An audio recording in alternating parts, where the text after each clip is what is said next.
तर वंचित इंडिया ही आघाडीसोबत राहणार याची आम्हाला खात्री आहे, असं कुणाल पाटील यांनी म्हटलंय। माजी आमदार कुणाल पाटलांच्या उपस्थितीमध्ये नंदुरबारमध्ये मवियाचा प्रचार आज सुरू करण्यात आलेला आहे। महायुतीत उमेदवार बदला म्हणून पदाधिकारी बैठका घेत आहेत, असं देखील यावेळेला कुणाल पाटील यांनी म्हटलं।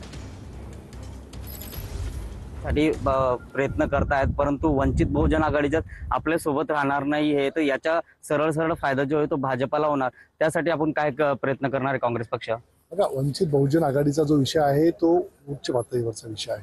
इंडिया आघाडीच्या स्तरावरती त्याच्यामध्ये चर्चा चालू आहेत, परंतु आम्हाला खात्री आहे की प्रकाश आंबेडकर साहेब आणि त्यांची संपूर्ण कार्यकर्त्यांची टीम ही इंडिया आघाडी बरोबर राहणार आहे। आणि दलित समाज असेल किंवा त्या विचारांची सर्व जी काही लोक असतील ते सर्वजण इंडिया आघाडी बरोबर मनाने जुळलेले आहेत, हृदयाने जुळलेले आहेत।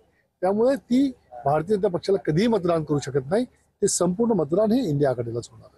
बाबा, आपण आता एक वक्तव्य केलं आहे की भाजपा असो किंवा महायुती असो याचे उमेदवार बदलण्याची नामुष्की यांच्यावरती आलेली, काय सांगणार नाही या विषयावरती आपण? आज जवळपास अनेक मतदारसंघामधून आम्हाला माहिती मिळत आहे, तुमच्याही मतदारसंघामध्ये आम्हाला वृत्तपत्रामध्ये वाचायला मिळत आहे की अनेक भारतीय जनता पक्षाचे पदाधिकारी त्या ठिकाणी बैठका घेत आहेत।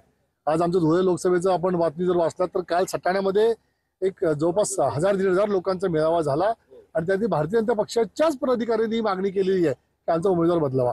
आणि मला असं वाटतं की जवळपास अनेक मतदारसंघ, शिंदे गटाचे अनेक उमेदवार त्या ठिकाणी बदलले जात आहेत, अजितदादा पवार गटाचे अनेक उमेदवार बदलण्याची मागणी त्या ठिकाणी होते। त्यामुळे त्यांच्यामध्ये ताळमेळ नाहीये, यांच्यामध्ये यांना सत्तेकरता हपापलेली ही सर्व माणसं आहेत आणि त्यामुळे त्यांची ती नामुष्की आली आहे, ही गोष्ट खरी आहे आणि त्याचा फायदा नक्कीच इंडिया आघाडीला होणार। जितेंद्र बैसाने, टीव्ही 9 मराठी, नंदुरबार।